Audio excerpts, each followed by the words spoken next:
Ya, selanjutnya nomor urut sidang ke-13 atas nama X bin Y dengan pembimbing kemasyarakatan PK Fauzi Fahri Anugrah. Kepada PK Fauzi, dipersilahkan. Baik, terima kasih Ketua Sidang dan rekan-rekan anggota sidang. Sebelumnya mohon izin untuk melakukan pemaparan melalui PowerPoint. Silakan.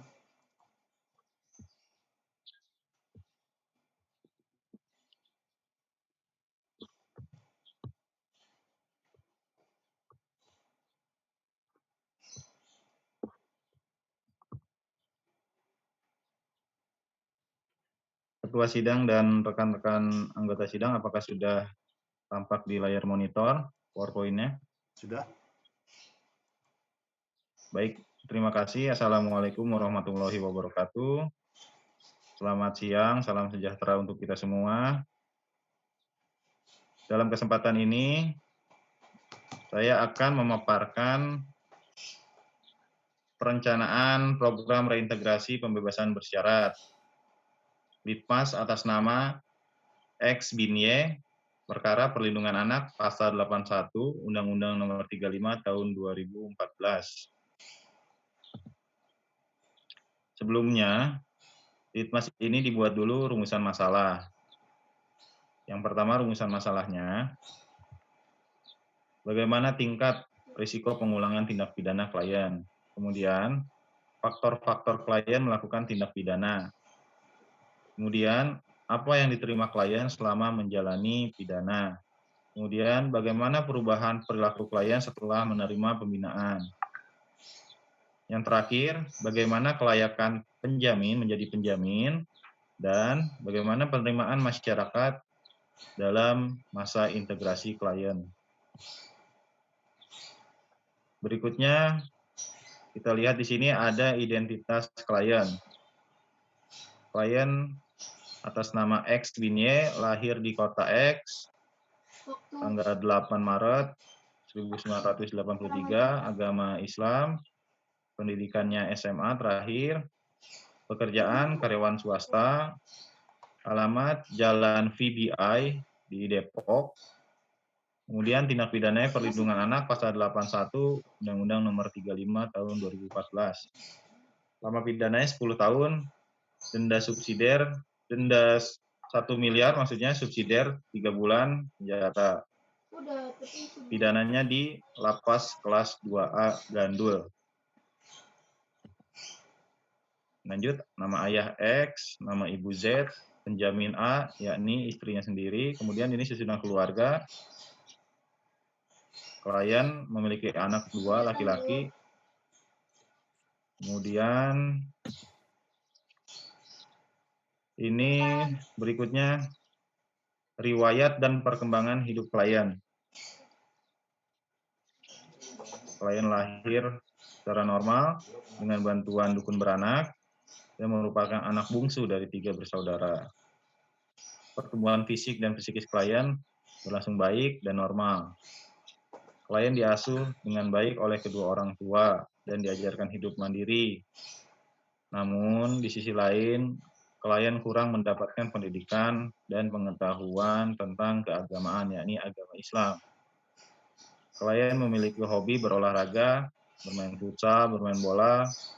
Kelebihan klien telah belajar untuk mengoperasikan alat berat dan dapat mengoperasikannya dengan cukup baik, seperti mesin ekskavator. Kemudian klien bertanggung jawab terhadap pekerjaannya. Selanjutnya, klien baru pertama kali berhadapan dengan hukum. Kemudian, dari pengakuan klien, di lingkungan memang klien banyak memiliki teman wanita. Atau dengan kata lain, klien merupakan seorang playboy. Klien merokok, namun klien tidak minum alkohol dan tidak mengkonsumsi narkotika. Kelebihan klien yang lainnya diakui oleh klien, yakni klien aktif di Karang Taruna, dan kegiatan di masyarakat. Hal ini juga didapat dengan wawancara dari masyarakat setempat. Kemudian ini kondisi penjamin istrinya atas nama A, lahirnya di kota X, 27 Agustus 1981, agama Islam, pendidikan terakhir SMP, karyawan swasta, pekerjaannya, alamatnya sama, Jalan Raya VBI di Depok. Penjamin menikah tanggal 12 Agustus 2007 dengan klien, memiliki 2 orang anak laki-laki, dan hubungan pernikahannya sampai dengan sekarang harmonis. Hubungan penjamin dengan keluarga besar klien dan masyarakat cukup baik, tidak pernah ada masalah hukum adat, dan masalah dengan tetangga ataupun masyarakat sekitar. Penjamin tinggal bersama orang tuanya di rumah milik orang tua penjamin. Kemudian riwayat tindak pidana, latar belakang klien melakukan tindak pidana perlindungan anak karena klien tidak dapat menahan hawa nafsu ketika sedang bersama dengan korban. Kemudian klien kurang mendapat pendidikan tentang agama, yakni agama Islam. Korban sendiri merupakan tetangga klien yang bernama Mawar. Korban sempat berpacaran dengan klien meskipun mengetahui klien sudah menikah. Klien sendiri sering mengajak jalan-jalan dan mengiming-imingi dengan memberikan uang dan jajan. Pada suatu ketika, klien diajak oleh korban ke kontrakan, kemudian di situ dijanjikan uang Rp100.000 dan klien melakukan perbuatan sebanyak 3 kali, yaitu menyetubuhi si korban. Kemudian pada bulan Maret 2016, klien mengajak korban untuk ketemuan lagi, namun di hari itu diketahui oleh orang tua Mawar.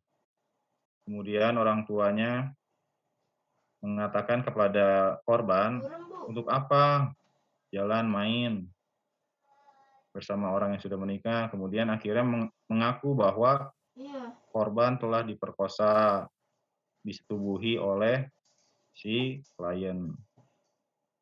Orang tua korban maksudnya melaporkan ke Polsek Polisi Sektor Kota Depok. Kemudian tidak lama dari itu klien ditangkap untuk mempertanggungjawabkan perbuatannya. Setelah diproses hukum pengadilan, klien dinyatakan bersalah melanggar pasal 81 Undang-Undang Nomor 35 Tahun 2014 tentang perlindungan anak dan dijatuhi hukuman pidana 10 tahun penjara, denda 1 miliar, subsidiar 3 bulan penjara. Kemudian berikutnya, tanggapan berbagai pihak. Tanggapan klien sangat menyesal perbuatannya dan merasa bersalah dengan keluarganya, terutama istri dan anak-anaknya. Klien berjanji akan menjadi pribadi yang lebih baik. Tanggapan keluarga yakni di sini istri klien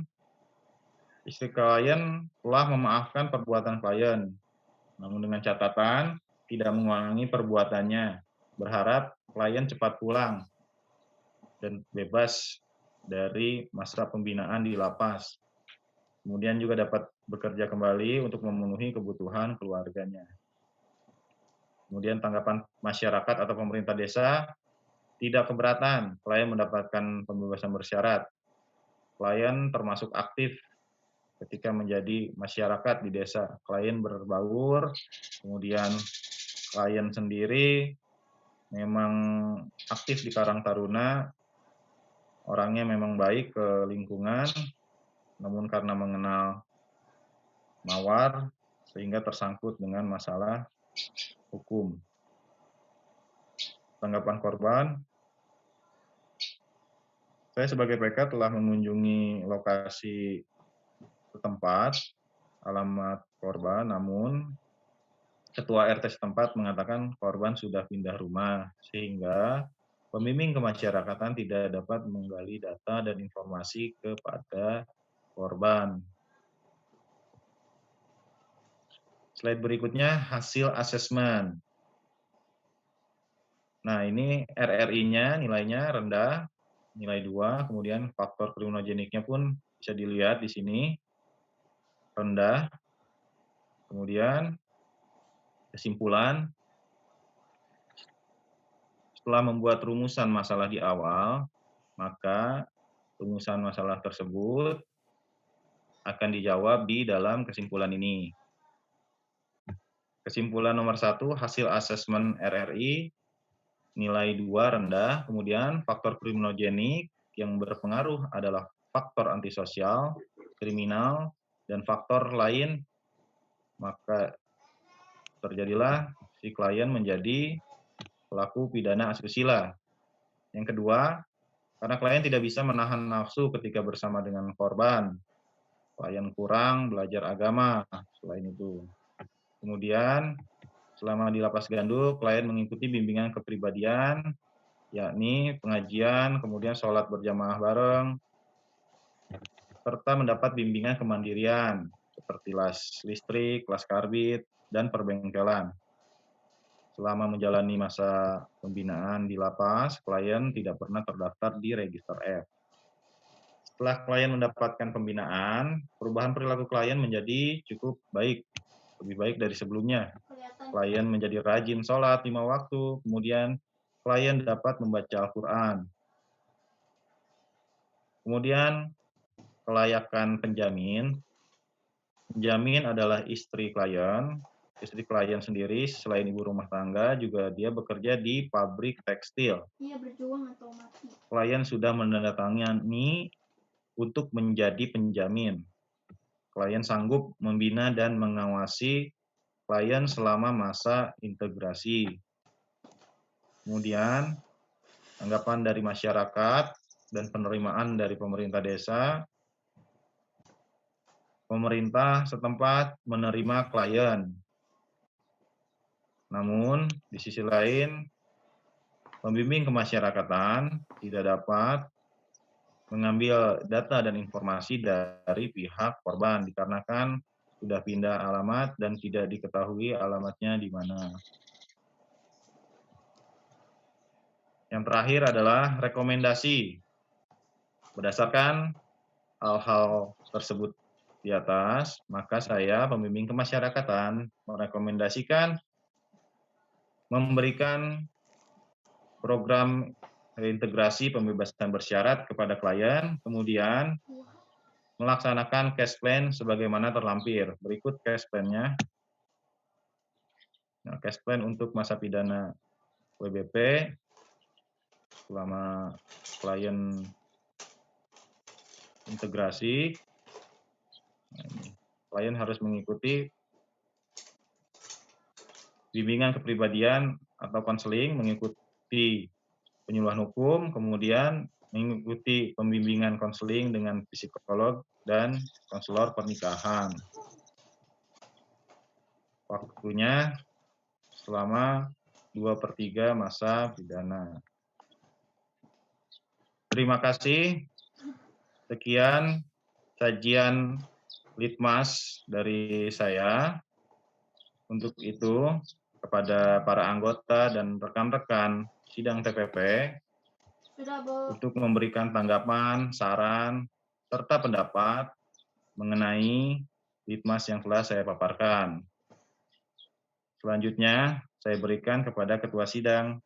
Terima kasih. Assalamualaikum warahmatullahi wabarakatuh.